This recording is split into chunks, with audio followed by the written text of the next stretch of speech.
أعوذ بالله من الشيطان الرجيم بسم الله الرحمن الرحيم الحمد لله رب العالمين الصلاة والسلام على رسولنا محمد وعلى آله وأصحابه وأتباعه وسلم رب اشرح لي صدري ويسر لي أمري واحلل عقدة من لساني يفقهوا قولي اللهم أرنا الحق حقا وارزقنا اتباعه وأرنا الباطل باطلا وارزقنا اجتنابه اللهم نور قلوبنا بنور القرآن والإيمان والإسلام آمين والحمد لله رب العالمين. Assalamu alaikum wa rahmatullah. Sorry for the late start.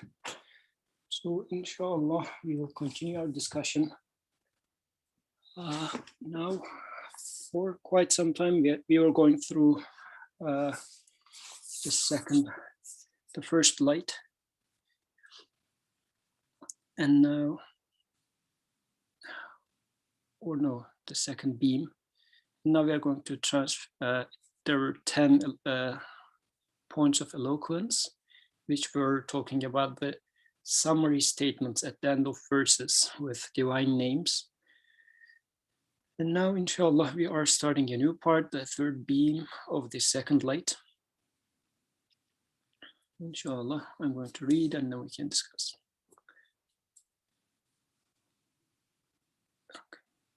The third beam of the second light. The Quran cannot be compared with other words and speech. This is because speech is of different categories, and in regard to superiority, power, beauty, and fineness, has four sources.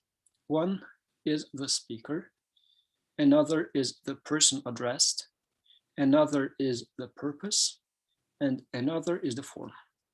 So it has four sources that are speaker, person being addressed, the purpose of speech. Oh, Yusuf, sorry for the interruption.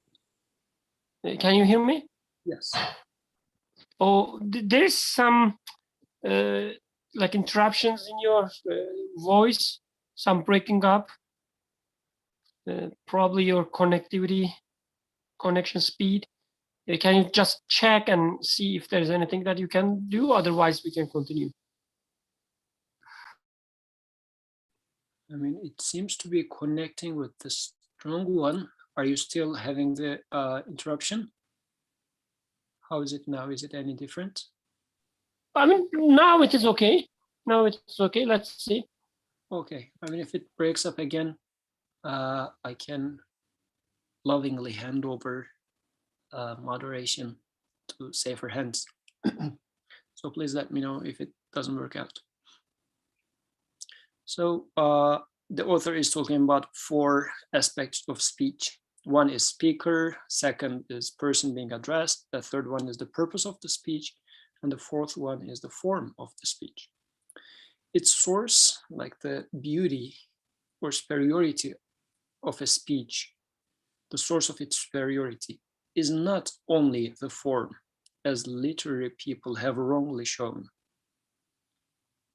So in speech, one should consider who said it, to whom did they say it, why did they say it, in what form did they say it. One should not consider the words only and stop there. Since speech draws its strength and beauty from these four sources, if the Quran's sources are studied carefully, the degree of its eloquence, superiority, and beauty will be understood. Indeed, since speech looks to the speaker, if it is command or prohibition, it comprises also the speaker's will and power in accordance with his position. Then it eliminates resistance. It has an effect like physical electricity and increases in proportion to the speech's superiority and power. Is my voice good so far?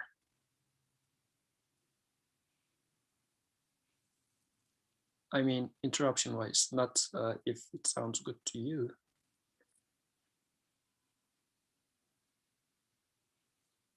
Okay, interesting. No comments. I start suspecting that you don't hear me. Do you hear me? I can hear you fine, and your voice has been fine also for me. It has been fine. Okay. Okay, it's good. Thank you. Jazakallah khair. Looks like Father Birkan got scared. So he escaped. Okay. Good.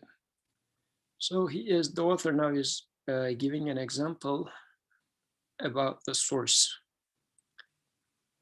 as it looks to the speaker. Who speaks? Who said it part? He gives an example. Take, for example, the verse, O earth, swallow up your water, and O sky, withhold your rain. So, Ya ardu blari ma'aki, wa ya sama'u aqli'i. That is, O earth, your duty is completed, swallow your water. O skies, no need now remains, cease giving rain. This is for the flood of Noah. The verse is talking about that. And another example, and he said to it and to the earth, come together willingly or unwillingly. They said, we do come together in willing obedience. Let me remember what this verse was. Okay.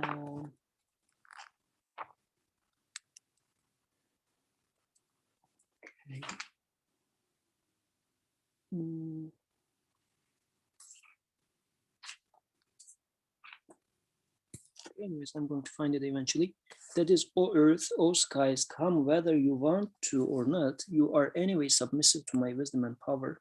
Emerge from non-being and come to the exhibition place of my art in existence. And they replied, we come in perfect obedience. Through your power, we perform every duty that you have shown us. Consider the power and elevatedness of these true effective commands, which comprise power and will. So he is talking something important here. Consider the power and elevatedness of these true effective commands, the command which comprise power and will. Then look at human words like the following nonsensical conversation with inanimate beings. Be stationary, O earth, be cleft, O skies, O resurrection break forth. Can the two commands be compared? Yes, is there any comparison between wishes arising from desires and officious commands issuing from those wishes, and the command of a commander of real authority? Can there be any comparison between such words and the effective command, forward march, of a supreme commander of a vast army?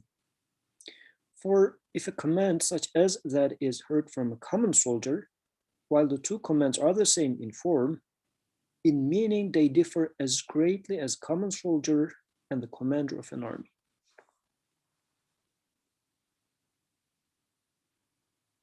Okay, and for example, it continues. Indeed, his command when he wills a thing is be, and it is. And another example, and on our saying to the angels, prostrate before Adam. So these are verses from chapter 36, Yasin 82, and chapter 2, Baqarah, verse number 34. Look at the power and elevatedness of these two verses. Then look at man's speech in the form of commands. Is the latter not like a firefly in relation to the sun? In order to describe his act to both eye and ear, a true owner describes his act while performing it. In order to describe his act to both eye and ear, a true owner describes his act while performing it, and a true artist explains his art as he works it. And a true bestower explains his bounties as he bestows them. That is, in order to combine both word and act, each says, look, I have done this, and I am doing this in this way. I did that for this reason, and this will be thus, and I am doing this, so it will be like that. Okay.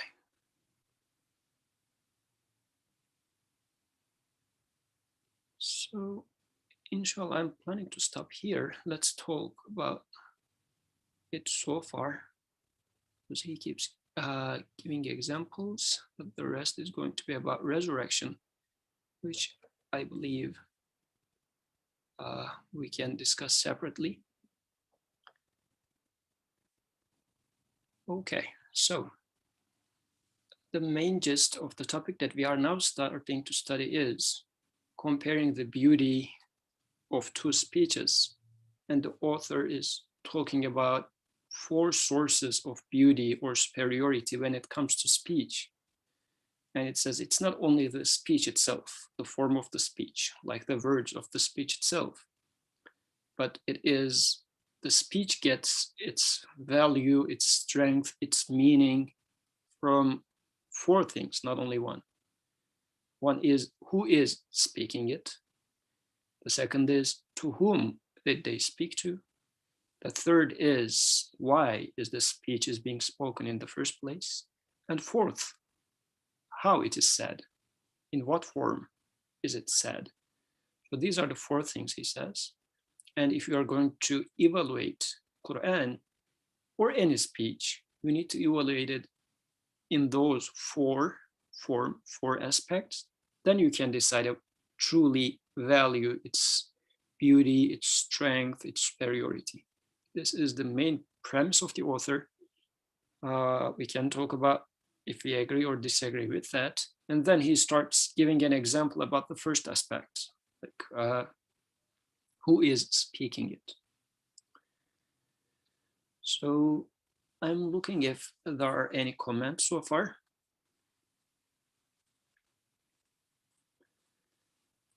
So the way, I guess, a potential question is, so what this boils down to is,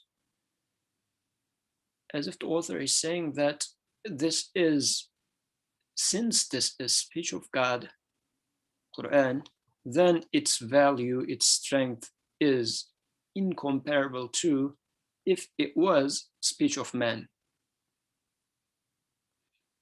Which seems to be an interesting statement if I'm understanding it right, which can be challenged actually, but we'll see if this is ringing any bells in any of you. So the example he gives is saying that, think about it, like a commander in chief and a common soldier. Both of them are saying to like the same word, they speak the same word, march. So are the 2 words the same really in terms of their strength, in terms of their value?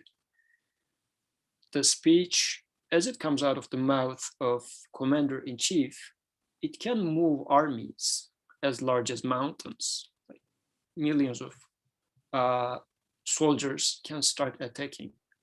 But as for the common soldiers command march, it's not even going to move a single soldier. So that means although from outside they look the same word, but their strength, their power is way different. So then we will apply this to Quran. It says if taking even the same word, if I take a verse in Quran and say that this is word of Muhammad والسلام, versus this is word of God, what I understand from here is the meaning of the verse is going to change dramatically and its value is going to change dramatically. But what does this mean to us? So I'm looking for your comments at this moment before going any further. Does it ring any bells? Do you agree with those statements? And what would that mean? Okay, Brother Birkan raised his hand. Please go ahead. Sorry for that. Assalamu alaikum, everyone. I'm a little surprised, to be honest, that the author has left this part, this explanation, until now. It didn't like have this explanation at the very beginning of 25th word. This is what I would expect. I don't know why it is here rather than at the very beginning. I'm sure he knew something. But to me, this, like what is given here, is so essential, so fundamental. It changes everything. Like from the beginning, when we're studying all these different verses in 25th verse, and seeing how the exposition or narration style of the Quran is miraculous, we've been using this assumption actually implicitly. For instance, when we were reading the verse, the God has heard about the woman who's complaining to you, and so on. We, like the way we approach the verse and way the author actually approached the verse was that, it is the creator of the universe. It is our sustainer talking there. So we cannot take this verse simply as somebody's, informing us that he can see things. He has bugged, our houses so that he can listen us. So we didn't take it that way. And we didn't take this woman as just any woman, or we didn't take it from a purely historical perspective. So we've been using these four elements: who is speaking, to whom is speaking, why she is speaking, and from what, in what form. And form, I guess here it's like whether it is a command, whether it is a forbidding, whether it is suggestion, these kind of things, I guess, what is meant with the form. In Turkish, it's makam. But anyway, so we've been using all this. And these are extremely important. Without considering these aspects, what we read becomes meaningless, just like the example author gives here. So when Creator tells earth, his creation, be steady, do not move, or cease raining, and when he tells this and narrates this as a guidance to us, right, to explain us something, who's speaking, to whom is speaking, right, why is speaking, and what form is speaking. Anyway, it means a lot of things. But when, let's say, Yusuf look at the face, the mountains, and shout, "Oh, mountains, do not move," it's just absurd, right? It doesn't mean anything. It's just Yusuf trying to being, I don't know, poetic, probably trying to impress his wife or child, but nothing more. So the same word, same, let's say, verse, because completely different based on these four aspects. So it is so essential. It's without them, we cannot study Quran. Again, I'm really surprised why this explanation was left here.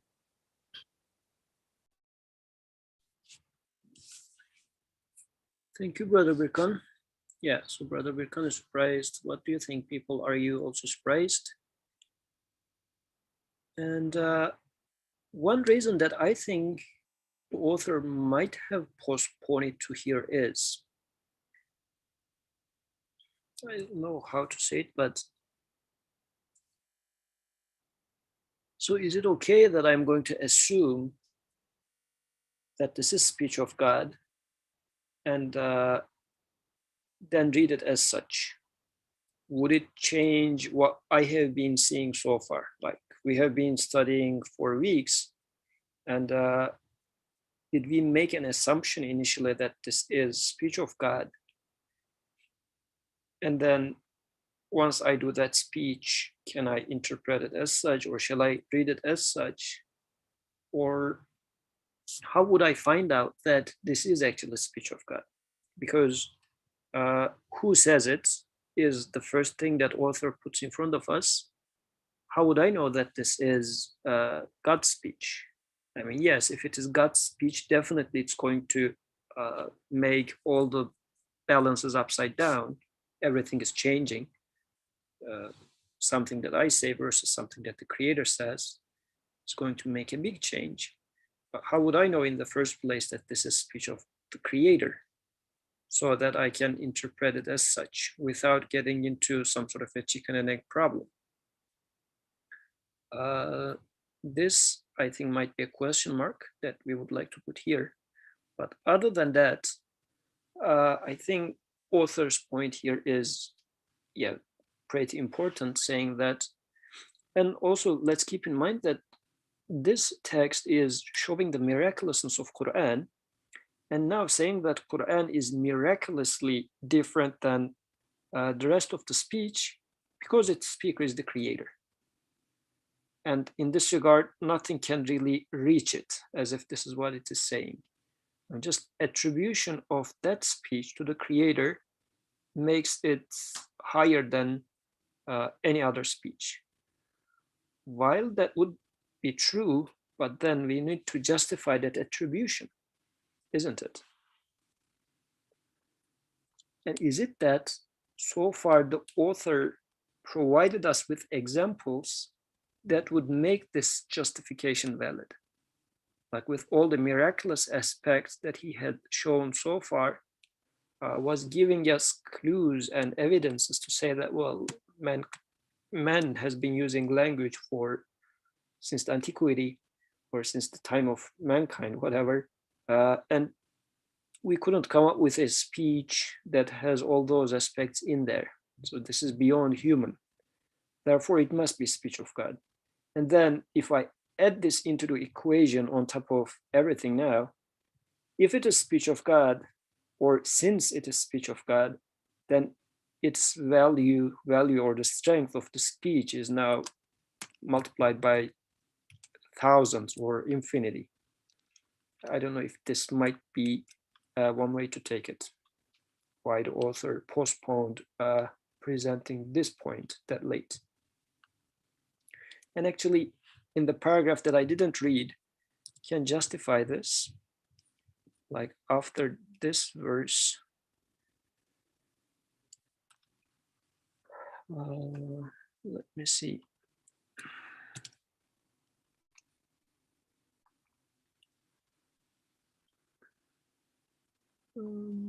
Just a second.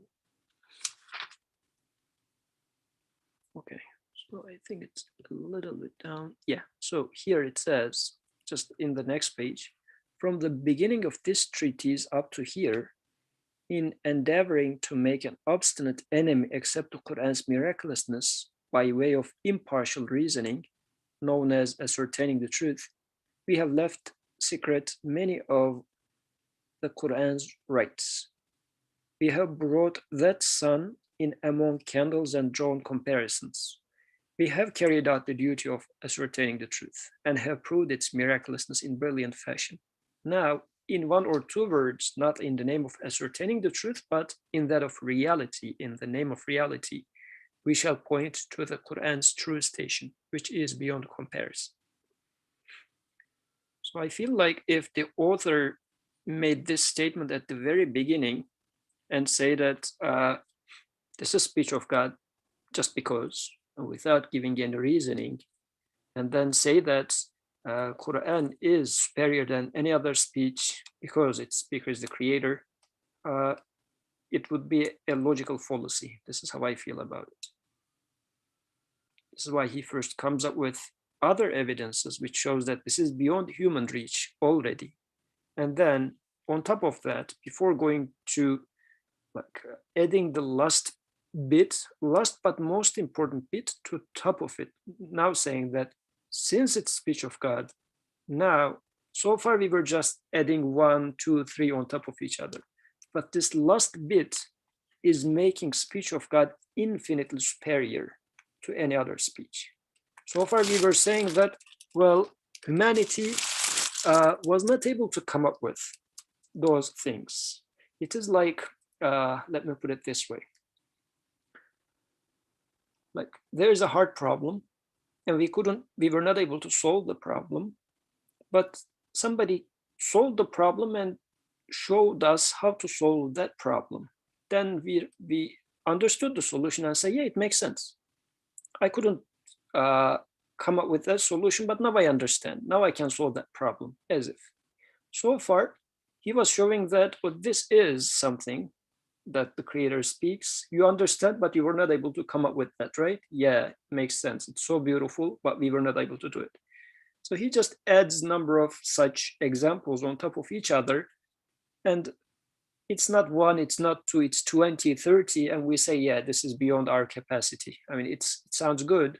Maybe humans could have put one or two of these together, but not 30 of these. So it looks like it must be speech of God. But still, it is like some countable grading is what's going on in here. But once I get over that threshold, and now I say that, yeah, it must be speech of God because, I mean, humanity is not able to put that together anyways. Says, then let me show you something more. If this is speech of God, actually, it is infinitely superior than human speech. It's not only 30 times or 30 different components. It's not possible for humans to put those 30 different components in a single speech. It's not only that. Actually, since it's speech of God, it is infinitely superior to human, just as human is infinitely distant from Godhead. If that makes sense, what do you think?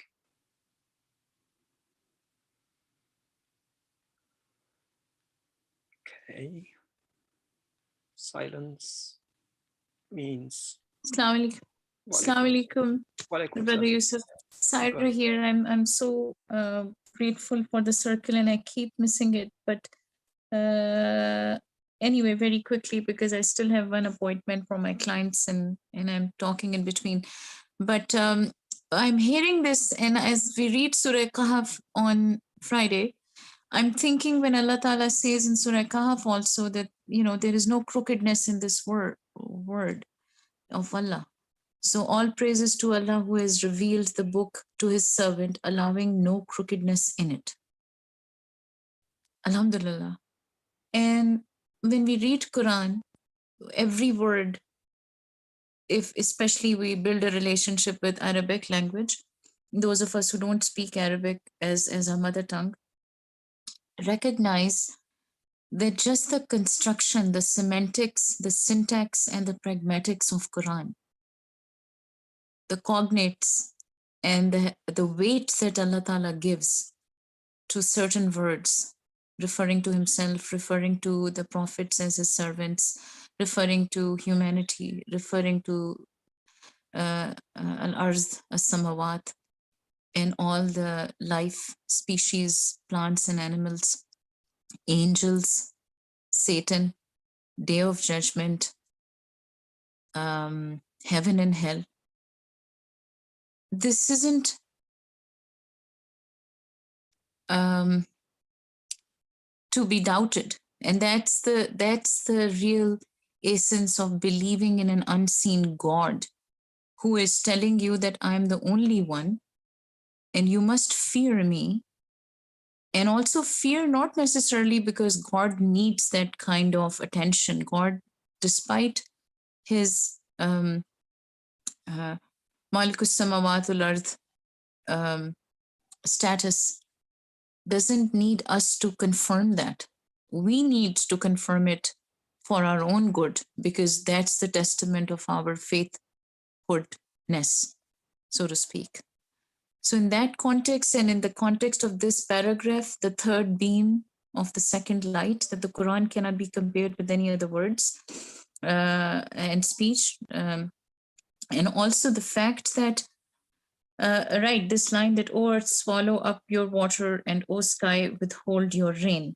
Many times in different surah, Allah Ta'ala says, especially in surah, I think, Mulk, when we see that if I were to stop your water, or if earth were to swallow you, who would stop it from happening? And yet, we all get buried in this earth. And sometimes rains don't come. And we also know how that feels, how death feels, and how withholding water, which is life sustaining element and source, that feels the drought. So I think if we are, alhamdulillah, people of reason and pondering and of shukr and of piety, there is no other way to be. It's like that binary in mathematics and in computer science. It's either a 0 or a 1. You're either on with faith or you're not on with faith. And yes, we have our journeys and we do talk to Allah and we present our shikwa. We say, Allah, we are sad, we need any khair from you. But that communion, that talk is very individual relay of how helpless and yet how hopeful we feel towards him. And from him, we only expect mercy and khair and light. So all the coded language in Quran, all the similes, all the allegories, all the storytelling that Allah Ta'ala says, it's my sunnah that I have written. Your, in Lohe Mahfuz already somebody cannot change the time of their death and hasten it or delay it. All of that, nobody else can claim like that. That's only Allah subhanahu wa ta'ala's qadr and qada. This is what I would say, because these days there's a talk going on about, I'm in a couple of groups where physics and quantum photonics and metaverse talk and virtual reality and AR, and I, being a mental health therapist, do see the fears of parents whose kids have become addicted to the narratives of video games and all of that, Muslim parents' kids. And they are saying, our kids are becoming so diluted by all of this fantasy and fiction, and we worry that they are going to start to believe all of that to be true rather than the stories in Quran. And Quran itself says that people who don't want to believe, they will say, oh, these are stories of your forefathers. And so they will dismiss any basharat that is given or any warning that is given. And then, so I, as a Islamic psychology practicing provider, I feel we have upon ourselves a very trying moment where, alhamdulillah, we can fall back on Quran, but its good and true and accurate interpretation is that much more important in today's times where we are standing. So yeah, I think our group here is such a blessing. And the more reminder we have, indeed, there is more khair in it and there is more benefit in it. This is Allah's world. Subhanallah. Jazakallah khair. Alhamdulillah. Jazakallah khairan. Yes, alhamdulillah. Speech of God is a blessing because I was in need of answers and I was provided with answers. So I had questions. And even just the very fact that I was in need of acknowledgement that I am being heard, I am being watched over. So speech of the Creator was such a necessity that hearing it is giving me that ease, saying that I am being heard, I am being watched over. And as I read through, see that my needs are being answered. Somebody who knows me better than I am is speaking to me. So everything is fitting into the proper place. And yes, Quran is truly both a remedy and also sustenance to the hearts, as it itself says. Alhamdulillah. Okay, so these were the main points that the author makes his statement. Quran should be analyzed like other speech in terms of those 4 aspects. Who said it? To whom did they say it? Why did they say it? And in what form did they say it? And the author says, do not get stuck with the form in which it is said. And then he gives us examples from O earth, swallow up your water, and O sky, withhold your rain. And these are, if we consider that these verses, if it is speech of the Creator speaking, the Creator of Sama and Ard, heavens, skies, and the earth, giving command to them, it means something.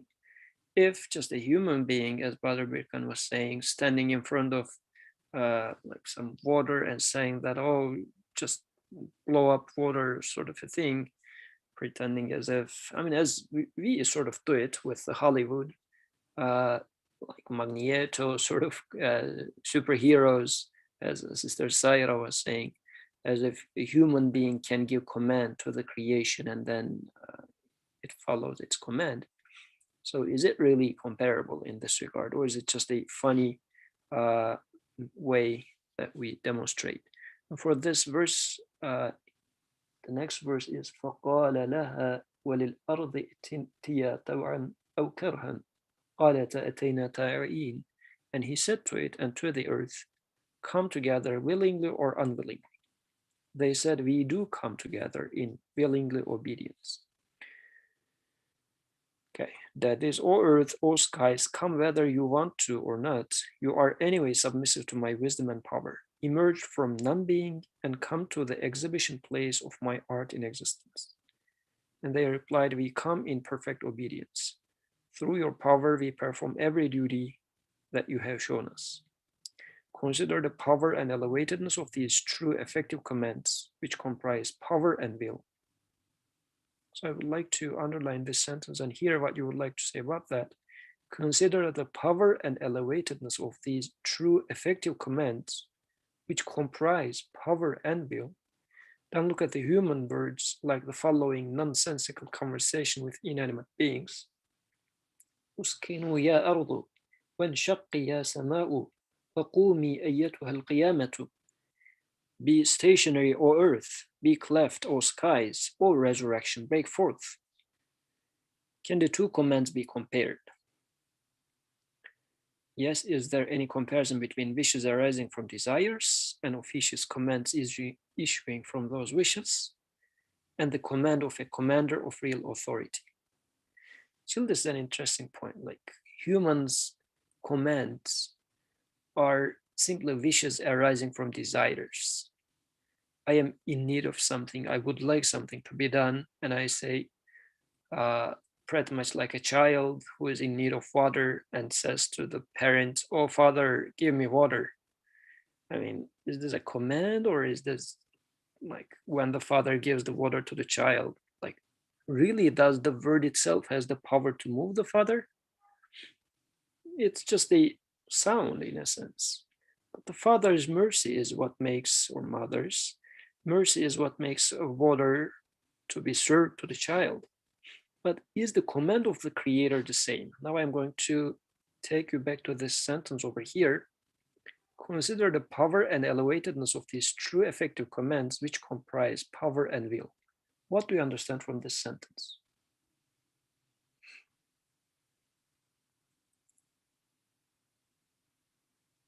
A command that comprises power and will.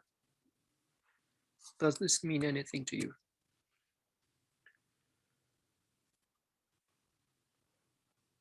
Okay, today people are so silent. Oh, Mohammed Said, please go ahead. Assalamu alaikum. First, a disclaimer, I was driving till now, so I wasn't able to really pay attention to what has been said, although part by part I was catching some words.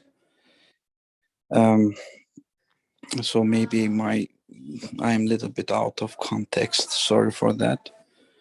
But what I understand, what is coming to my world at this moment through these sentences is that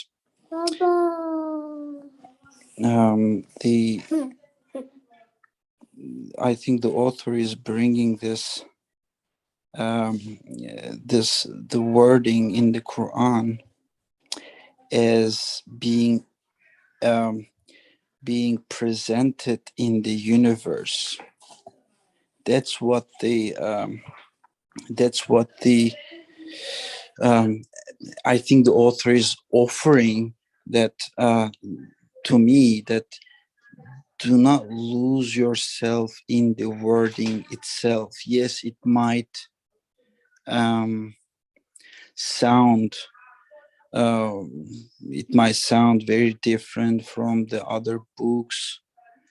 It might sound that it has some kind of what was it, elevatedness in it, in the sense that, talking to skies and talking to, commanding to the rains, and it's like, I don't know, you might have some kind of like a connection or related to maybe poets, but the author is saying that the real effectiveness of the words in the Quran is coming from the reality of the universe, that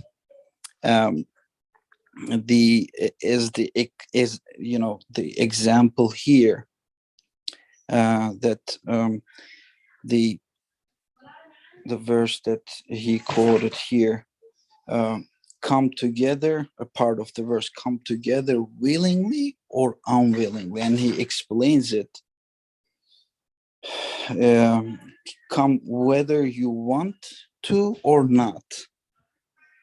It feels to me, it tastes like whether you want or not. Who is this? Why there is this kind of wording here, whether you want it or not? I think he's telling, the verse is telling me that you, if I really pay attention, if I observe the universe, let's say the rain, there is no will in the rain, or there's no will in the world that will bring the rain, there's no knowledge that will know the needs of the ones, of the residents, let's say, of the face of the earth. Therefore, whatever I see is nothing but there's no let's say rain doesn't come, rain cannot come.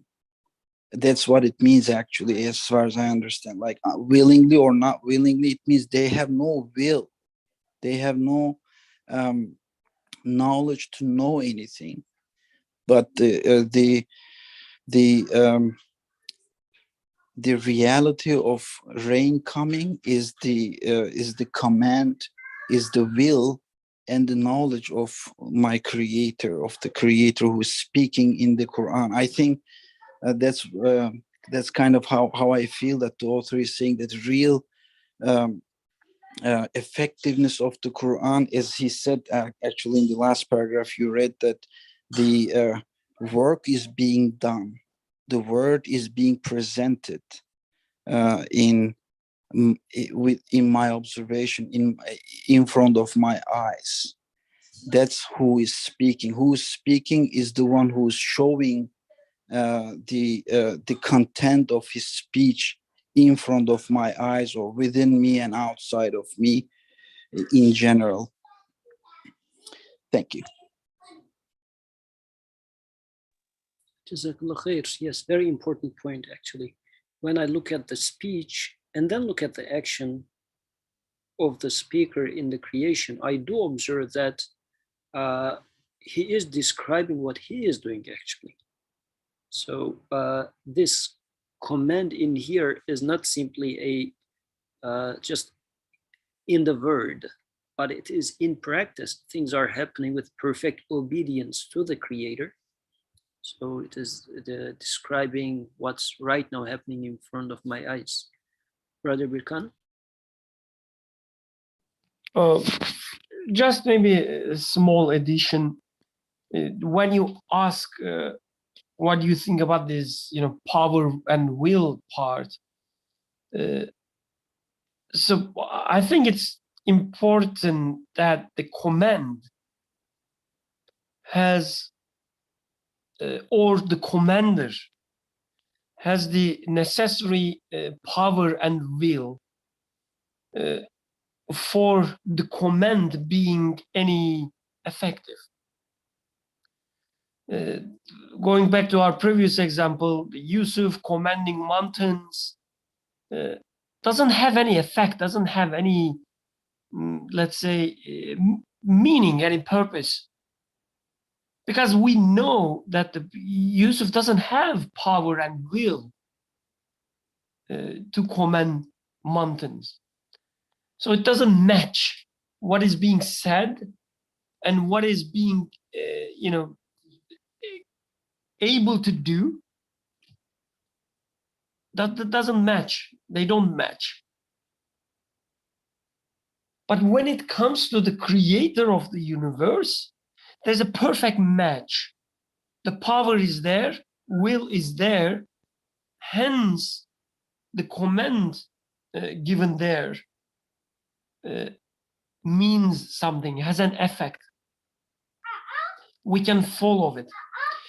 From the, I guess, the other way around, we can also say that these verses and the interpretation of these verses by Nursi reminds us that everything in the creation is a product, outcome of a command. And behind every command, every action, there is a power and will. You should be able to observe it. So something happens, you should realize that, oh, it happens out of power. It happens out of will.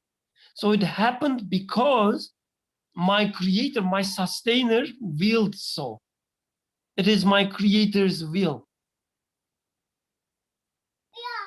Things going terrible, and I'm not happy with them. And I say, but this is how my creator wills so. There must be a reason. He knows better.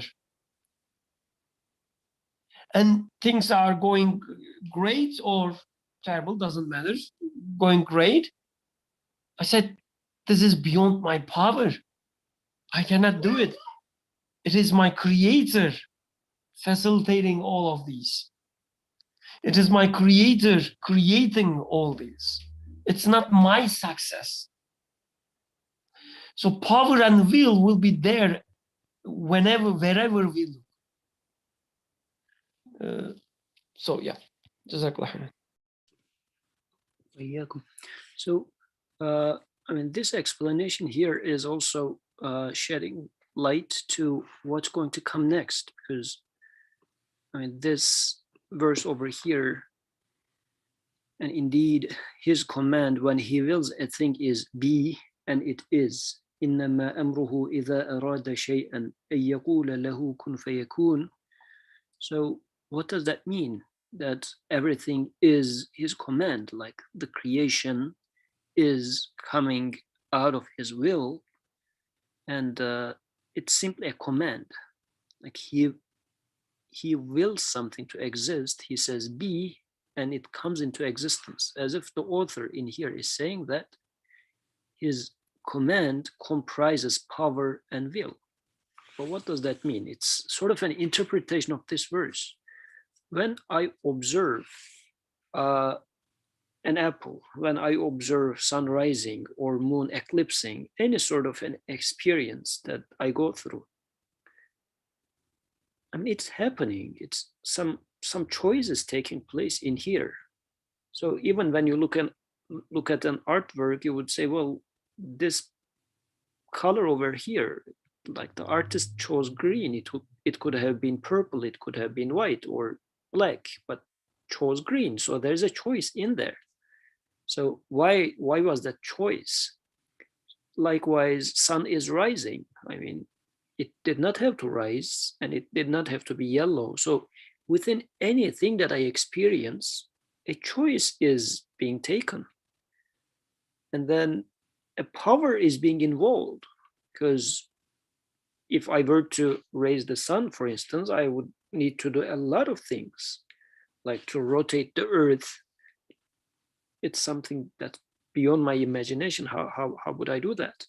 So power and choice is taking place, but not only choosing among multiple things, but it is like, no, I would like to do that sort of a thing, because he is comparing that to my desires, or I want ice cream sort of a choice. He says that your choice is simply a desire, but when it comes to bringing sun into existence or moon into existence, this sort of a choice we are talking about, and it looks like everything is perfectly obedient to that.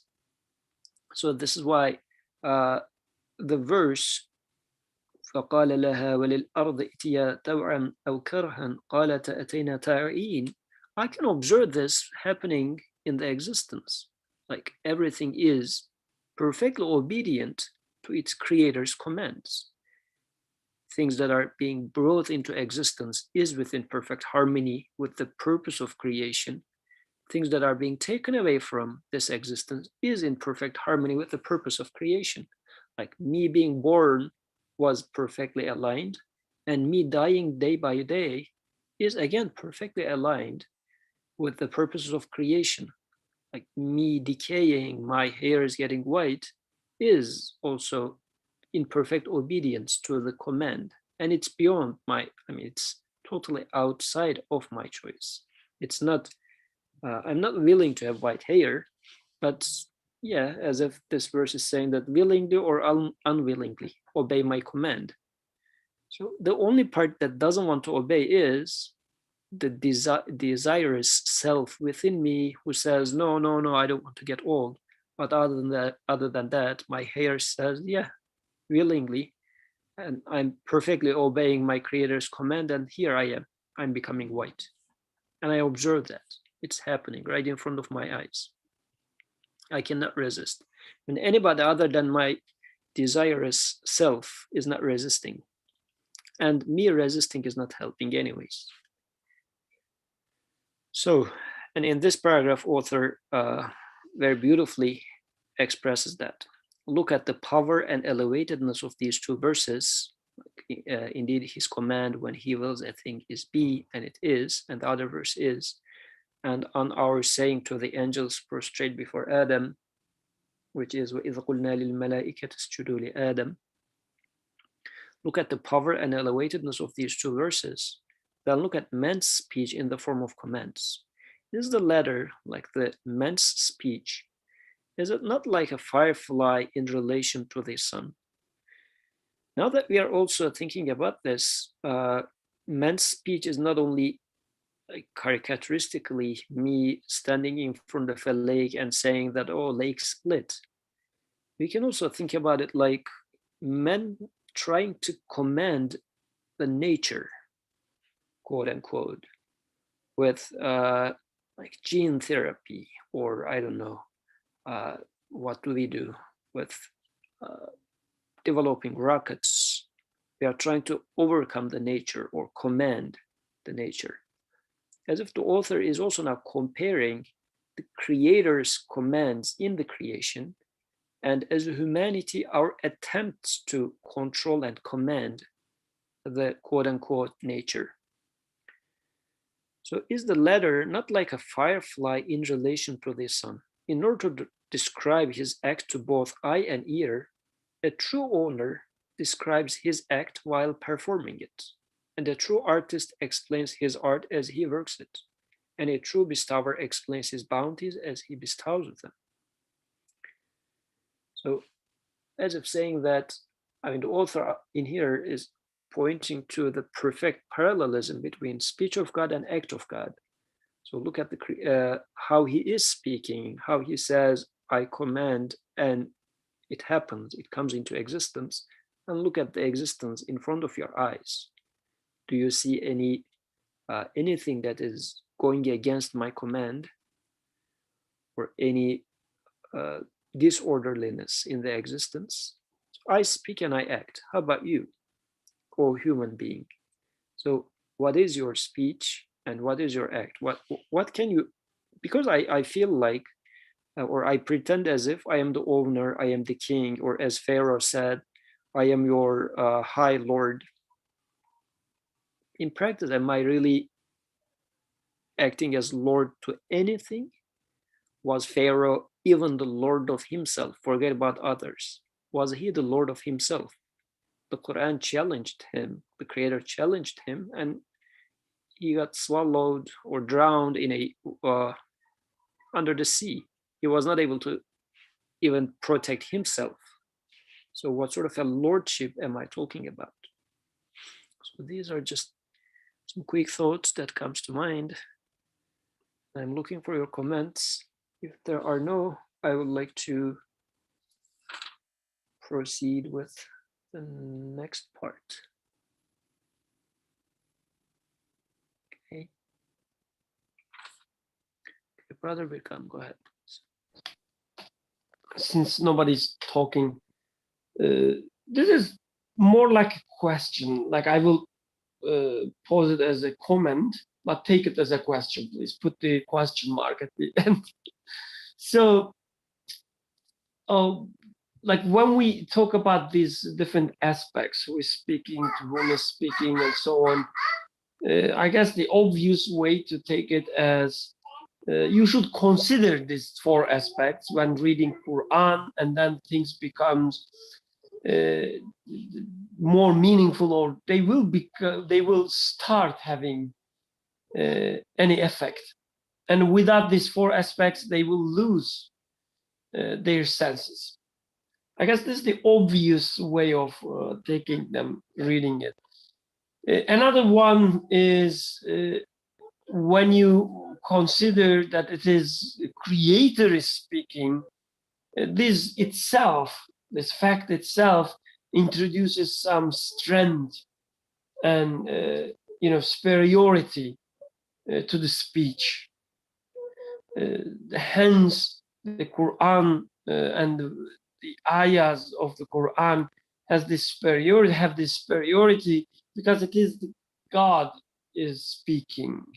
So we can also take it that way, I believe. The second way seems a little bit biased, as if you are starting with the assumption that it is God is creating, and I think this is what you touch upon, Yusuf, when I ask why authors postpone this topic to this point. And yes, it sounds like it is biased, but you can also take it as, once you have this conclusion, you can, talk about these aspects maybe.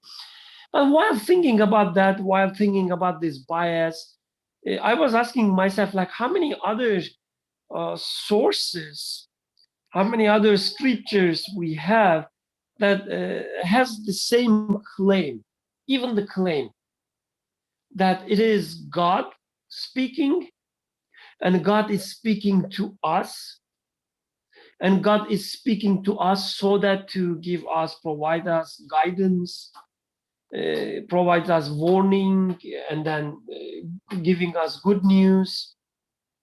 And it is speaking in the form of the Creator's speech, not as, for instance, the stories of ancient times. This is not the form that Quran is speaking, right? Although it is using these stories of ancient times, the form is not a story. The form is either a warning, either a command, either a forbidding, and so on. So do we have, many other scriptures or many others, anything? It could be a movie as well, that at least claiming to have these four aspects. And I don't know much, even with other scriptures, for instance, with the Bible, we see that some of these aspects are not there. So for instance, they are at least part of it. They are narrations, like a genuine narration, that they are like in the real sense, narrations. It's not that the God is speaking to us. It is what happened to God in human form in one time or another. So it is the speech kind of, or narration of another human being, for instance. So, and I was thinking that, even claiming that it is God speaking, claiming that it is God speaking to you specifically, and it is God speaking to you to guide you. It is God speaking to you to guide you in a form of commanding, for instance. I think even if it is a claim, just a claim, it is so powerful. It is so powerful in the sense that it has like what is at stake is so big, and what needs to be justified, it's so heavy. So if it is a sort of, for instance, if it is a false source, if it is a false speech, in reality it is not God speaking, and so on and so forth. Denying it would be so easy. Imagine Yusuf, sharing some of his thoughts and telling us this is the thoughts of God. It would probably take only a few seconds for us to say it doesn't make sense.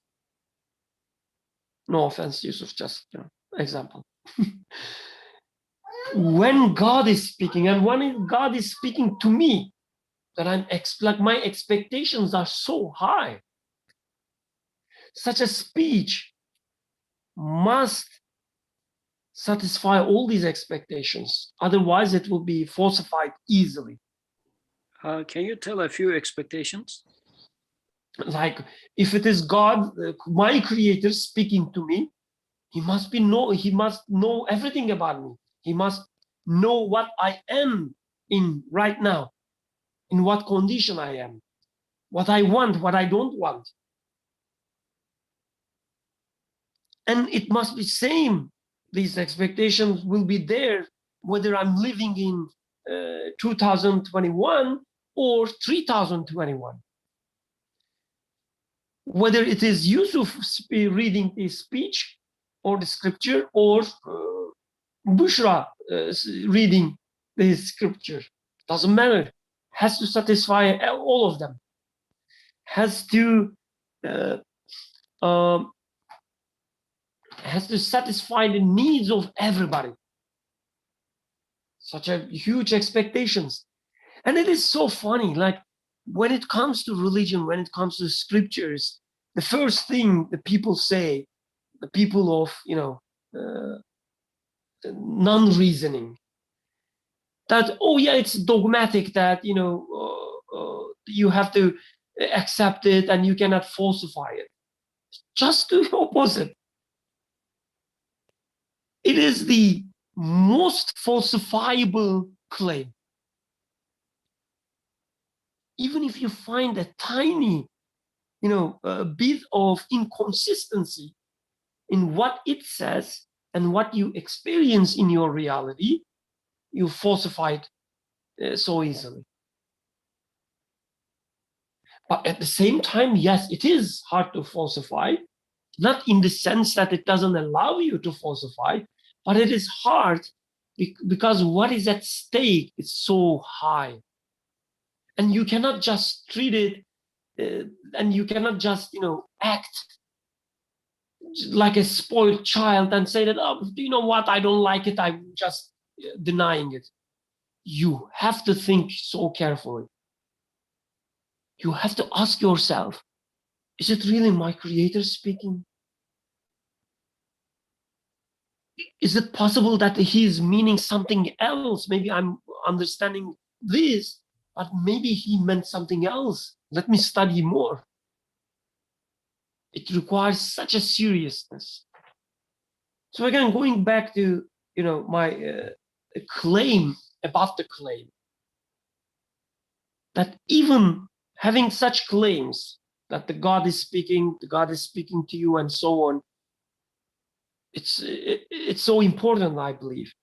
And hence, probably we don't have much examples in human history. I'm sure there are a few, but I'm not sure that satisfying all these four aspects altogether. Jazakallah khairan. Suhail, please go ahead. Assalamu alaikum. Just to kind of touch on what everybody said previously, I was thinking about the thing, what Birkan was touched on and what you touched on about this claim being made, and in contrast between a human claim. And I find that, to me, what's interesting is that everybody is making a claim at some level or another, whether I'm aware of it or not. Whenever I say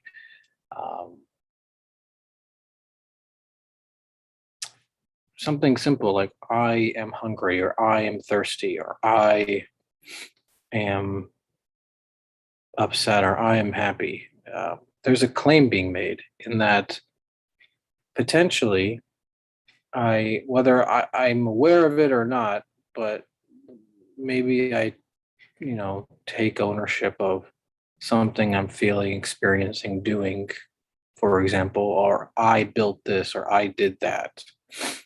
And the Quran is making a different claim. And so, to go back to Nursi's, things about speech, who's speaking, who's being spoken to, what's the manner in which speech is. And then the fourth one was to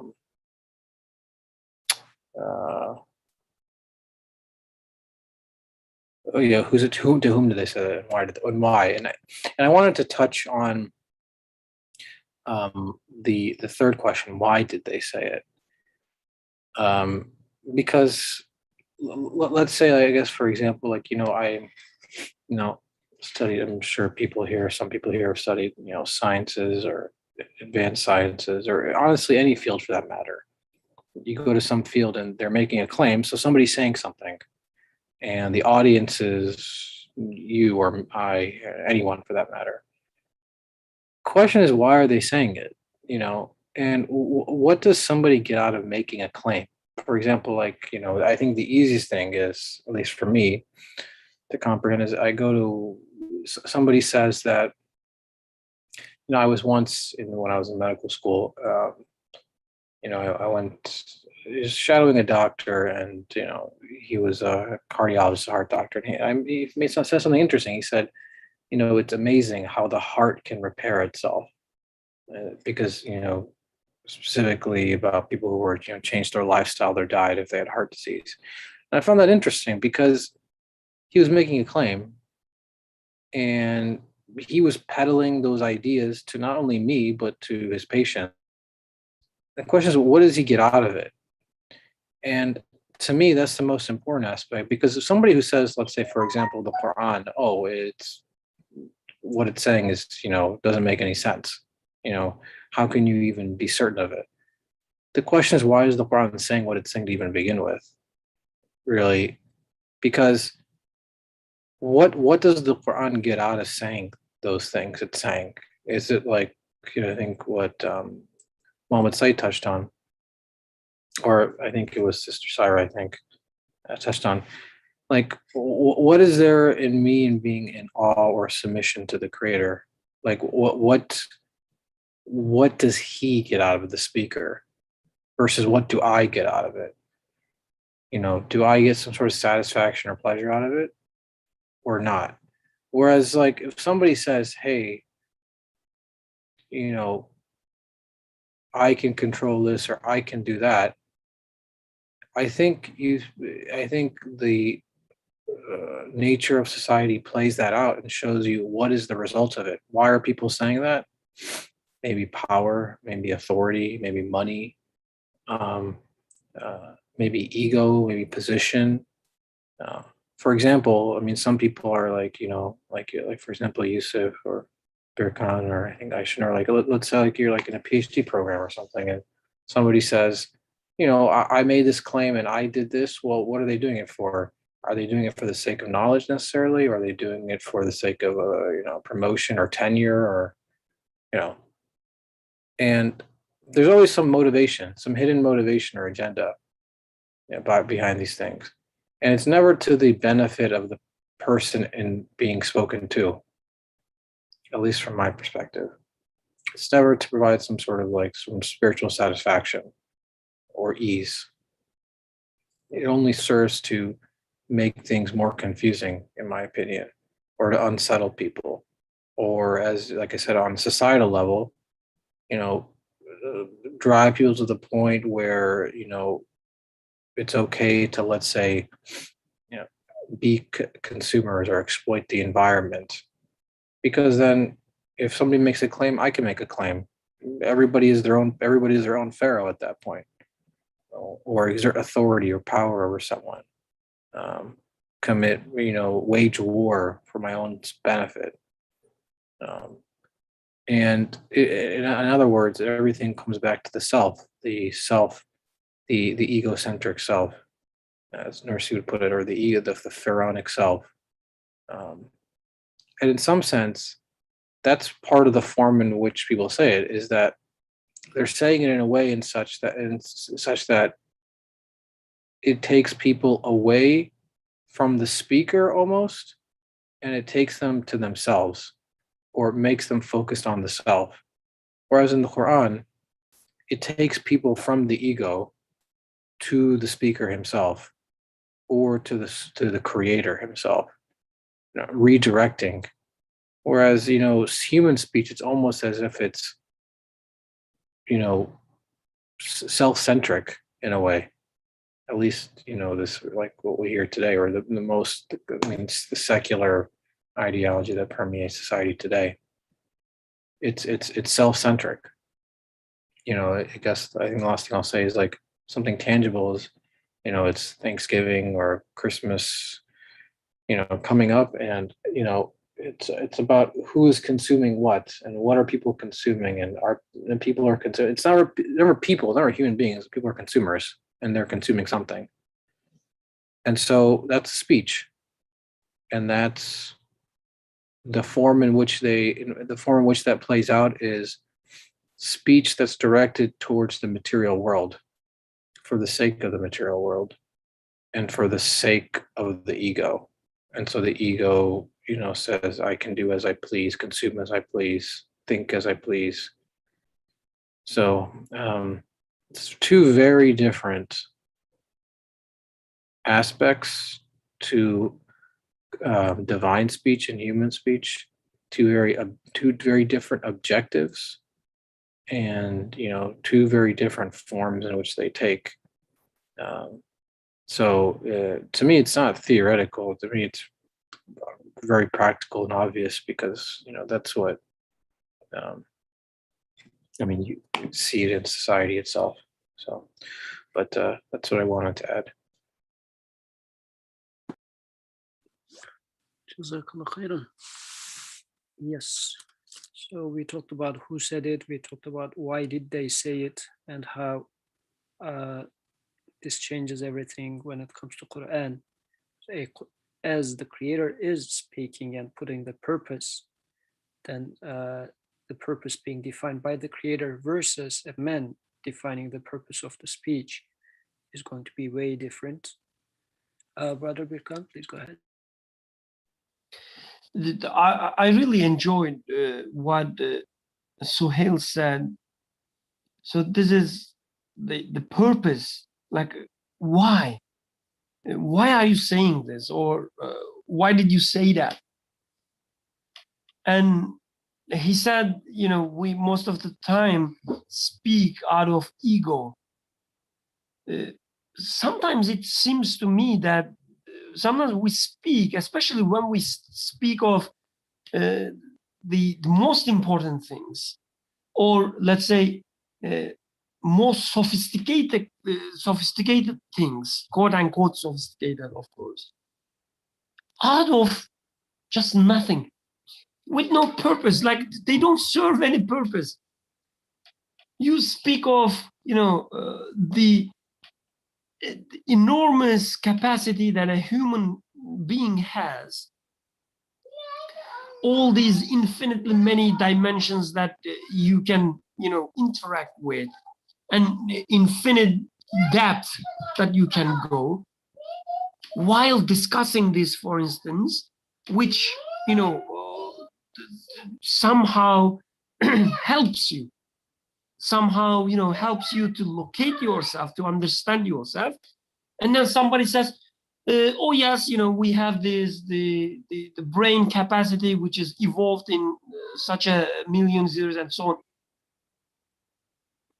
And like, why did you say that? What purpose it serves? Like, seriously, like, whether it is true or not doesn't matter. Like, I'm just looking at from the why perspective. What is the point of saying and destroying the human being? What, purpose it serves? And, being just arrogant and stupid, saying that, oh, but it is true and it serves the truth. This is the most stupid things that, I can hear, at least. A truth without purpose doesn't mean anything. It can't be true. You are looking at the beautiful colors of the autumn. You are looking at the trees, all these colors, which you see art and nothing more. This is the truth. The feelings that you have is the truth. And somebody says, oh yeah, it's some color pigments in the, the leaves and so on. And I'm like, why? Why did you insert this useless piece of junk there? Why did you destroy the truth? What is the purpose? When it is out of ego, I can kind of understand. Because, I have ego as well. And I say, yeah, okay, I understand. This is something I do as well. But when it is out of nothing, when it is just to destroy the fact and destroy the truth, when it is there just to destroy defy any purpose, I cannot understand. And it is done mostly by educated people. This is so amazing. It's like a mystery of the universe. Just like Lyra. And now that we talked about the first and the third, before we finish for the day, maybe I should also point to whom did they say it. This one changes a lot as well, because who is the speech addressing? And we can say, well, since speech is being spoken, definitely it must be addressing humans. But who is human? Like, when I speak to someone, to which aspect of human am I talking to? Am I talking to their ears? Am I talking to their egos? Who is a human for me? And when Creator speaks to human, the definition of human is totally different. The role of human totally changes. When Quran starts by saying, read, we understand that actually the Creator is putting human in the position of his student, for example, but or inviting human to observe the creation. So as if like a art expert that invited to this art gallery who is going to observe and appreciate the artwork. But from another perspective, I might be taking human as the miserable creature or miserable product of evolution who is doomed on this earth with this tool called intellect, which seems to be giving the miracles of science, yet at the same time putting human into further misery. I might be speaking to that human and let's say write a book talking about the agony of being human or the human pain, misery of human. This might be the human that I'm speaking to. So even we cannot simply say, yeah, that since it's speech, speech is being addressed to human. Which human? Who is human? So if I take it as such, then the Quran's addressee, Quran's human, is also making the speech much, much more valuable than me speaking to a fellow human being. Because what I understand from a fellow human being is someone plus minus 5 me. So but how much do I know about myself? Maybe I am identifying myself totally awkward way. I mean, which is possible, and actually, which is the case. I might be simply thinking that I am in here to enjoy the moment, or I might be saying that, well, always the bad things happen to me, but this is who am I? And then I might be thinking that, well, Birkan is also similar. Everything bad happens to him.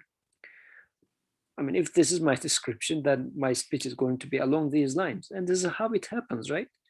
If I am struggling with something, whoever I speak to, I mean, sooner or later, I will bring the topic to my problem, because I think like everybody is like me. This is what I understand from humans. Humans must be like that, having such struggles. So my problem is going to make sense to that person as well. But Quran's description of human is way different, because the creator of human is speaking to the human, saying that I know every single detail about you, and I'm going to talk to you accordingly. Then in this regards as well, Quran's, like, the value of the speech is going to be totally different. So it's now time to call it a day for today. Inshallah, we can continue from this part next week, page 444, the bottom, this example about resurrection. The author is going to talk about this example, and then we will shift gears. Inshallah, we are coming to the end of 25th word. We have been studying it for, let's say, 4/5 is over, 1/5 is remaining. So inshallah, soon we are going to start a different topic. سبحانك لا علم لنا إلا ما علمتنا إنك أنت العليم الحكيم وآخر دعواهم أن الحمد لله رب العالمين. الفاتحة.